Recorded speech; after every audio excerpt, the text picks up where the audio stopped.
Hello everybody, welcome back to Blues Focus TV for yet another full-time match reaction video, and this one's going to be quite a challenge for me to explain to you today because literally nothing happened in the game yesterday, literally nothing. There were 3 shots on target in total in the entirety of the match, all came from Millwall, 2 of which aren't even worth my time explaining to you because they were practically straight at Ruddy.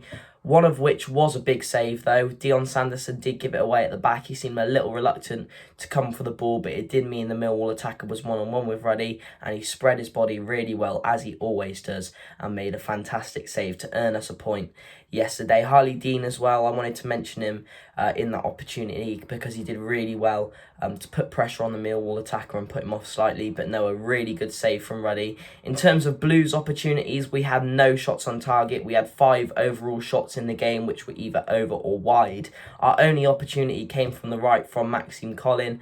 He looked to whip the ball in the box after sort of being one-on-one at a tightish angle. Tried to square it into Hogan, but Hogan wasn't able to get to it. And that, ladies and gentlemen, is literally everything. There is nothing else to talk about. I think there was a big lack of quality in the game yesterday, and I think there are a few reasons for that. I think firstly, the pitch played a big part yesterday. It was raining practically all day. It looked really slippy out there. It didn't look like either team could grab hold of the ball. There were literally a few spells of possession from both teams, but neither lasted too long. It was very, very hoofball yesterday, and I think the pitch certainly had a big part to play in that. And I think secondly, the amount of games at the moment, the players just look tired, and I can see why. Having a World Cup slap bang in the middle of the season is both physically draining and mentally draining for players, because the amount of games at the moment is just ridiculous. We're quite lucky, I think, as a club. For the first time in years, we've got depth and we're able to rotate a few players here and there.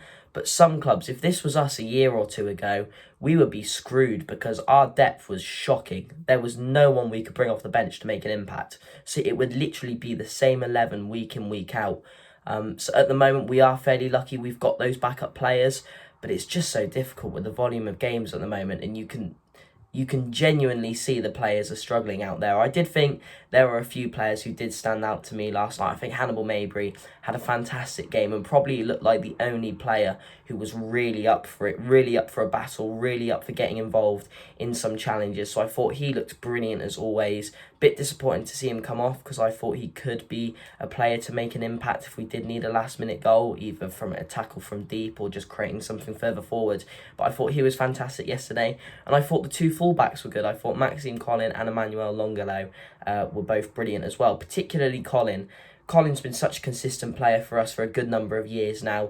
You know exactly what you're going to get from Maxime Collin, which is just a solid, strong performance week in, week out. I thought on the right yesterday, he looked very good and very promising. And then Longolo, as always at the moment, I thought had another great game, was getting up and down the line really well, put 1 or 2 good balls into the box. Yesterday, we did seem to lack in the crossing department, whether that's because we were struggling to get the ball up the pitch, I'm not sure, but we just weren't putting many into the box.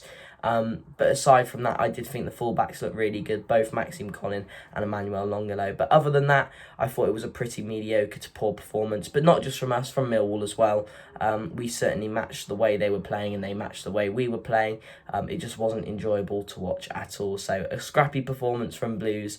But recently we've been so fantastic, haven't we? And as I said, the sheer volume of games is just catching up to the players and it's making it difficult for them to perform week in, week out. Obviously only 3 games now until the World Cup, and that's probably on the players' minds too. They probably just want to get in the break, given the number of games. So this is where John Eustace needs to step up and really keep those players motivated and going. I know Hannibal will be able to keep himself motivated, but for everyone else, I think they might struggle a little bit. So Eustace really needs to fire them up and get them going for the next few games, because these are 3 important games. They're teams that are sort of in and around us. I know Stoke are a little bit lower. But if we want a decent mid-table finish or higher this season, these teams we really need to be beating. Stoke away at the weekend, they're not doing too well. They did win last night, but they're certainly doing far worse than what they would have expected. Swansea, obviously, still in the playoffs. A good side, Swansea, but if we want to be competing this season, teams like that we need to be picking up points from, and obviously Sunderland as well as the final game on the Friday night before the World Cup. Again, a team that's very similar to us. They might just be 1 point off us or 1 point above, I can't quite remember. but they're a team in and around us, and we need to be picking up points. The good thing is 2 or 3 of those games are at home, both Swansea and Sunderland, which is fantastic. Stoke is the only away game. But I'd say if we could pick up 6 points from those next 3 games, that'll put us in a really good place before the World Cup. We're currently 5 points off the drop and 5 points off playoffs, so hopefully we can just pick up a few more points, maybe get us into the top half of the table, above 12 before the World Cup, and I think we'll be in a really good position. So thank you everyone so much for watching. Hope you enjoyed, and I'll see you in the next one. Keep right on.